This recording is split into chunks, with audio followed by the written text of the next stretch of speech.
Welcome into A to Z Sports Prime Time on this Thursday night, December the 5th. Lovely to have you guys in here before we take in a little Thursday night NFC North action on Amazon Prime. The Packers are at the Lions tonight, which will be an excellent game. So we decided to come your way a little early and let you enjoy the football after the fact. Speaking of teams that are competing at the highest levels, obviously the Titans are not. But there are a couple of things that must be rectified this season, and some of it's personnel stuff, right? But there's a couple of things that this defense has shown us that they need to come full circle on a reboot to try and get this thing back and functioning at a level that we expect it to function at. And that was an issue, obviously, against the Washington Commanders, fueled in part by special teams and just fumbles, basically, not specific to special teams, but Jaquan Jackson fumbling on special teams, Tony Pollard fumbling on offense, setting up short fields that helped the Commanders score 4 straight touchdowns and basically sealing out the game before the game really even got underway. So we're going to talk about what the defense can do better, and you'll hear from Denard Wilson, Brian Callahan, and Jeffrey Simmons this evening. Before we do that, need you guys to share the broadcast around on Facebook, YouTube, Twitter, and on Twitch. Wherever you are spending your time with us tonight, we do so appreciate when you share the broadcast around. Facebook, share now to public, bottom left-hand corner of your screen. If you're on Twitter, please retweet the show. That's in the bottom right. YouTube, Twitch, like the video, you know the deal. Text the link to a friend if you're so inclined. Subscribe to the channel if you haven't done so already, and tell a friend to do the same while you're at it. So as we work our way through these different things, there's a couple of different parties involved that need to get their act together for this defense to at least keep this team competitive, because we understand how thin the margin for error is for the 3-win Tennessee Titans. But enough people are cognizant of the situation that I think it will be addressed. I would be shocked to see them have the kind of performance that they did this past Sunday in Landover, Maryland. But in order to do that, in order to avoid that, there's a couple of things that they have to get done here. And so we'll work through those things with you together. Welcome into A to Z Sports Prime Time from the Zen Sports Studios. I'm your host, Buck Rising, and I'm proud, as always, to be presented to you by Zen Sports. Promo code ATOZTN gets you in on all the action, wagering Thursday night football. If you haven't placed your bets, do so now with that promo code ATOZTN in the Zen Sports app.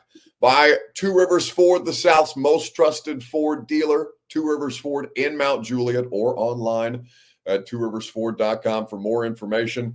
And by TrueMap Fitness in the Gulch. No workout ever recycled or repeated. Go to truemapfitness.com for that first workout free. Everything that the Titans were not able to accomplish last week was fueled in part by how nuclear their defense went. If I told you, or if I asked you the question, this isn't your Two Rivers Ford take, but this is another question that you guys can take a crack at if you want to. If I asked you, in the 12 games that the Tennessee Titans have played, how many times would you guess, without looking it up, don't cheat, how many times would you guess that they have been beaten by double digits this year? Obviously, 3 wins on the season. So out of the 9 losses, how many times would you say those games have been decided by 10 points or more? Double-digit losses for the Tennessee Titans. Because I'm sure it would shock you to know, or maybe it wouldn't shock you to know based on how this year's gone, that this team has lost by double digits 6 out of the 9 times that they have experienced losses in 2024. It's unacceptable. A big part of that is the red zone defense. A big part of that is the special teams putting the defense in bad positions, but it's a couple of different problems that are compounding to fuel what is ultimately one of the worst scoring defenses in football, which would honestly surprise you given how well this defense has played at times. The NFL leader in scoring defense this year so far is the Los Angeles Chargers, averaging 15.7 points per game. You got to scroll all the way down to 27th to find the Titans, where they are allowing 27.7 points per game. That's worse than Cleveland, Tampa, San Fran, and Baltimore, who all have struggling defenses. It is better than, Vegas, Dallas, Jacksonville, Cincinnati, and Carolina, who has a league worst scoring defense, 30.5 points per game. Crazy how people are able to run the score up on the Panthers this year. But for the Titans, the run defense was it's completely unacceptable last week. You had 5 different ball carriers combining for 45 attempts, 267 yards, 3 total touchdowns on the ground, all 3 rushing touchdowns by different players, and that was beyond just what Jaden Daniels did to you via the passing game. 25 of 30, 206, 3 touchdowns, 1 pick, a rating of 114.7 for Jaden Daniels. But the run defense was the most egregious part of that. And so as we're talking about all the different things that this team needs to get done to get things right and to correct the ills that have plagued them so far this season, there's a couple of different things that have to be honed in on. First and foremost, there is the rush defense, which has not been that horrible all year long, but pops up in spurts that way, whether it's against the Packers or most recently against the Commies. The run defense has let them down in a couple of different spots. But a big part of this is also their inability to generate a consistent pass rush. So the question, Bert, at your convenience, if you would send the email along at this point in time, the question that I'm going to ask you is this: of all the different things that the Titans defense is doing at this point in time, what is the biggest issue that the Titans defense has? Facebook, YouTube, Twitter, and Twitch. You could cite turnovers. You could cite pass rush. You could cite run defense, even though that's not been the thing that's plagued them all year long. There's a couple of different areas that you could hone in on. You could even go so far as to say their difficulties specifically against 11 personnel, 3 wide receiver sets. Last week, they got by 12 personnel by the Washington Commanders, who run a bunch of extra tight end sets out there. And the way that the Titans chose to defend them was curious to me. That's something that we covered on the Install podcast today, if you have not already heard Greg Cosell's analysis of this situation. But what is the Titans' biggest problem on defense to date? That is the Two Rivers Ford Take. It is presented, as always, by Two Rivers Ford, the South's most trusted Ford dealer, where you go for quality American-made Ford vehicles, where you go for award-winning customer service, where you go for great prices, and even better, great financing on your next purchase. Two Rivers Ford in Mount Juliet or online at tworiversford.com, the South's most trusted Ford dealer. So the biggest issue for the Tennessee Titans, by my estimation, is the pass rush, because pass rush, I think, directly contributes to their inability to disrupt quarterbacks, to their inability to disrupt passing games, to their inability to consistently turn the ball over. That's been a big part of the issues for the Titans. Brian Callahan spoke about the pass rush yesterday at the podium. I think we need more from the whole group, pass rush wise. You know, we've had spots where it's looked good. Harold's had some production, and the idea is we need more from everybody, and that's all the guys in the defensive line. That's our pressure package, all of it. Just more pressure on the quarterback. And when we've pressured the quarterback, we've forced him into errors. The balls come up, we've forced interceptions. Those things are all things that we have to do more of to get the ball back and affect the quarterback, certainly. So that's Brian Callahan. He was asked a question specifically about Harold Landry because, it's not just box score stuff. Harold Landry has been outplayed by Arden Key this year, ironically enough. And not like decisively, but it's been pretty evident that Arden Key has been the better of the two players. Now, Harold also does a lot more than Arden. He's covering a lot more bases than Arden Key does. But in particular, I think a lot of people would be shocked to see just how rarely Harold Landry is outright winning when it comes to pass rush productivity. So I'm going to pull this up courtesy of Pro Football Reference Pro Football Focus, their advanced stats on pass rushing productivity is a metric that they have. And for Harold Landry, you got to scroll all the way down. You got to flesh the results out to the top 200 players to even have a chance at finding Harold Landry in this.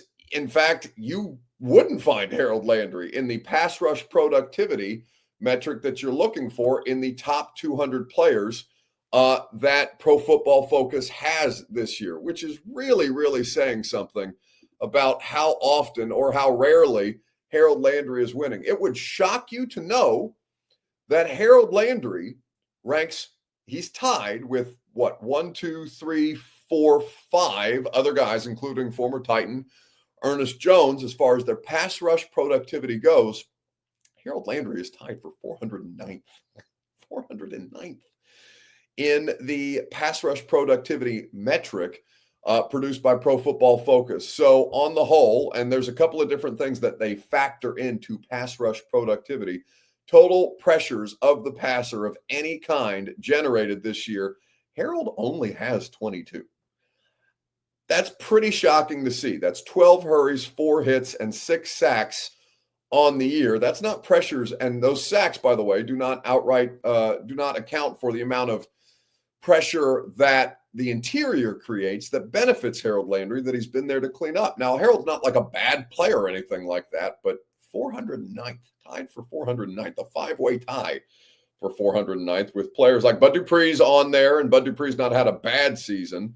In fact, he accounts for about the same, in fact, 4.9, but he's doing it on far fewer pass rush snaps. Harold Landry has had 276 pass rush snaps to Bud Dupree's 69 on the season. It's a really, really tough thing to justify when you are talking about the one, obviously the contract that Harold Landry was given, but two, the fact that this team is in desperate need of edge rush help and that you were hoping you could count on Harold Landry beyond this season. But that productivity or lack thereof alone is enough to make you consider Harold Landry as a cut candidate next year, which is not a conversation that I thought I'd be having. The pass rush is anemic so far this season. It is tied for 27th on the whole, not individually, not individual players, but on the whole, the pass rush grades out as the 27th worst pass rush unit, according to Pro Football Focus. Again, Pro Football Focus, not the end-all be-all, but this is typically the metrics that we use because it gives us the most accurate assessment that we're able to have without me, trying to grade the players myself. But they're down there with the Bengals, the Cardinals, the Falcons, and the Panthers. Minnesota, ironically enough, has a worse pass rush grade than does Tennessee or Cincinnati. They're ranked for 29th. But there's a couple of different things being taken into account there. This is a metric that determines, or that grade, that overall grade determines the level of efficiency, talking about when a pass rush is just trying to rush the passer as opposed to blitz percentage, which obviously Minnesota would rank a great deal higher. And obviously Minnesota has had much more success outright sacking the quarterback. But when they don't bring pressure, they're not nearly as effective, which obviously is something that Pro Football Focus is not taking into account here. In fact, Minnesota is the only team with a winning record that ranks lower than 23rd right now. Green Bay is the next closest at 9-3 with a 23rd overall pass rush effectiveness grade. It goes Packers, Saints, Raiders, Titans, Bengals, Vikings, Cardinals, Falcons, and the Carolina Panthers, again, rank last in that metric. So it's not even close. The worst thing that this defense does is not affect the quarterback with consistency. And that is clearly leading to some of the other issues that they're having. When you can't effectively disrupt the passing game, you can't get off the field on third down, you can't turn the ball over at nearly as high a rate as you would like to, not nearly even league average. And this pass rush is currently a far cry from league average at this point. The Primetime program is made possible by the Ashton Real Estate Group of RE/MAX Advantage. Go to GaryAshton.com, get your dream address without the stress, get your intel edge you need to succeed with GaryAshton.com, the official real estate agent of the Nashville Predators, who also, as I've mentioned several times and lost again last night, need to get their stuff together. So beyond that, pass rush is the worst thing that they do right now. It's the biggest hole in the Titans' defensive game. They've got some coverage issues that could certainly stand to be penalized less. Everybody could stand to be penalized less. Jarvis Brownlee is one of the leading penalty getters in professional football this year, but we understand that there's a certain kind of physicality that he brings to his play that you don't want to coach out of him. He's just got to get cleaner with his technique stuff at this point in time. And that's, something that he may or may not be capable of doing. We'll just have to wait and see and find out. He's still a very, very young player. He's a 5th-round draft pick playing. He's got to be north of 600 defensive snaps at this point in time in the season. But with everything else that's going on, they have to fix the things that they do well enough at an NFL level beyond the pass rush, because you can't count on that consistently showing up, though you're going to need it this week because that's the best way to bother any quarterback. But you've got to be able to generate pass rush to beat Mac Jones. It's an essential part of what this matchup is going to dictate, and I'm sure you'll see that play itself out one way or the other on Sunday at Nissan Stadium. So in the meantime, they have to be able to get a couple of things, no pun intended, but tightened up a little bit here. I hate that that's their phrase because they've stolen that phrase from me. Not stolen it as a catchphrase or anything like that, but I don't like saying it anymore because it's the team's slogan and it's a very useful phrase in a lot of certain situations. But either way, what is the Titans' easiest fix on defense? In the comment section, Facebook, YouTube, Twitter, and on Twitch. You'll hear from Denard Wilson and Jeffrey Simmons momentarily, right after I remind you that the Primetime program made possible by True Math Fitness in the Gulch. Go to TrueMathFitness.com. Get your first workout free as a Middle Tennessee resident. No workout ever recycled. No workout ever repeated. Just the finest coaching staff there to push you without you feeling outside of your comfort zone, uncomfortably outside of your comfort zone, let's say, because it can be uncomfortable sometimes to get back into the swing of working out, especially during the holiday season when all you've done is eat bad food and sit around and watch football and all these other things.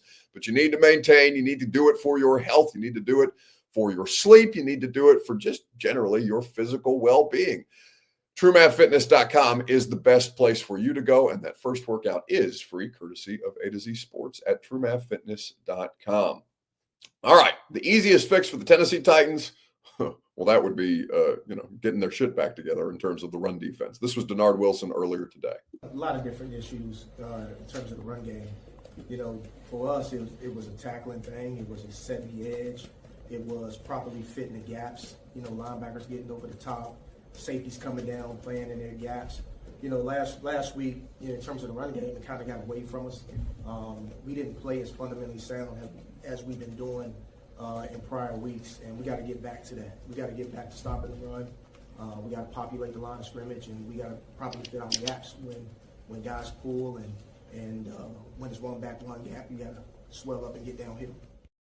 So that is Denard Wilson talking about the defensive issues that they experienced specific to Sunday. And then here's Jeffrey Simmons talking about getting back to the standard on run defense. Yeah, like I said, we take a lot of pride on stopping the run. And it's going to be another challenge this week. They have two good running backs who, pretty similar to each other. But at the end of the day, I know Jacksonville is going to try to establish the run.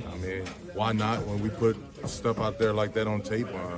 At the end of the day, we have to come out with a mindset that, no one run the ball on us. And we have to get back to that mindset. Like I said, the last couple of weeks, we've been doing a hell of a job of stopping the run. And, Sunday wasn't it. And that's all 11 on the field. That's Jeffrey Simmons in the locker room yesterday speaking about the Titans' porous run defense. Now, it's been a struggle for them, right? Because it's not just been this last game. In the last 3 games, obviously last game they gave up 267 yards. But in the last 3 games specifically, they've averaged 129.7 yards rushing on the ground per game in these last 3 games. It dropped them to 16th as far as run defense goes. Minnesota obviously leads the league in rush defense, 81.3. Then Baltimore, Kansas City, Pittsburgh, and Detroit round out the top 5. They're 16th now, the Titans, between San Francisco and Atlanta. And that is well below the standard of rush defense that we have come to expect from the Tennessee Titans in general. Now, I understand that, coaching staffs change and there may not be the emphasis on the run defense anymore that there was during previous coaching administrations, because obviously the Titans regularly led the league in rushing defense and scoring defense for what it's worth. But it's not just the opponents, what they're doing to the Titans on the ground by total yardage. It's also something worth paying attention to as far as the rushing defense goes, because the opponent rushing touchdowns per game has also taken a bit of a dip. In fact, they are a worse defense as far as that goes. Minnesota leads the league in rushing touchdowns allowed per game. 0.4 is what they are averaging. You got to scroll all the way down to 24th between the Giants and the Jags to find the Tennessee Titans allowing 1.2 rushing touchdowns per game. That's a huge part of the reason that the Titans' scoring defense is as ghastly as it is. They have to find a way to get back to that standard. They have to find a way to get at least, middle of the pack, certainly as the scoring defense goes, because they can't allow. Brian Robinson obviously breaking a 40-yard rushing touchdown on them is something that needs to be noted there. But there's just too many moments where they show their flaws that can be very quickly exposed by a good football team. Now, fortunately for you, you're not playing a good football team on Sunday, but they are just good enough, and you are just bad enough, and they are just bad enough, and you could be just good enough on Sunday for that result to go either way. You cannot lose to this Jags team. You're probably going to drop one of the two games just by percentage chance, but this is the home game against the Jags. You have to. You must field a team that is capable of beating the Jacksonville Jags, the 2-win Jacksonville Jags at home this year, or, it's going to exacerbate the problems that already exist. But the fact that they have won only 3 games and only one of them has been at home this year has really given fans no reason to pay them much mind at all. The protect your house thing has to be real on Sunday for a variety of different reasons, for no other reason but pride. Weekend bounce back. Who needs to bounce back this weekend in sports? Facebook, YouTube, Twitter, and on Twitch. In the comment section, this video that I'm getting ready to play for you, courtesy of DraftKings, is one of the funniest videos I've seen all year, but it does speak to a level of poverty and trying to grift off people who hit it big when you don't have money, but you're trying to get some of theirs, trying to let you hold something every once in a while for the people out there that are making real big bucks, not just 6-figure salaries or anything like that, but more in the 7, 8, 9-figure range, as you'll see from this next video involving one NFL player and one dude who's just trying to grift off his bar tab. You'll see that here in just a second, right after I remind you that the Primetime program is made possible by the aforementioned Zen Sports, where they make all your betting dreams come true, and they get you involved in all the action. Where betting just gets better is always Zen Sports. And right now they have on offer the opportunity for you to win $10,000 cash and 2 tickets to the biggest college football game of 2025, and the ability to earn entries on every bet you place in December. It doesn't get much better than that. If you don't win the grand prize, don't worry. You'll also have a shot to win one of 10 smaller prizes, which grant you $1,000 towards any college playoff game in 2025. So what are you waiting for? Head to zensports.com/sweepstakes for a full list of rules and earn a $100 no danger first wager on your bet. Zen Sports, where betting just got better. Gambling problem? Call 1-800-889-9789. No danger first wager, limited to plus 500 odds. To qualify, terms and conditions do apply. Must be 21 plus and in the state of Tennessee to bet at Zen Sports. Who needs a bounce back? This guy that tried to get 3 bottles of vodka on Jordan Love's bar tab. Let's put it on his tab. You know what it is? This is Jordan Love for the Green Bay Packers. And he's throwing them down. So you know he got it. Put it on his tab. Put it on his tab. Don't worry about that. You want more buckets? You want more buckets? No.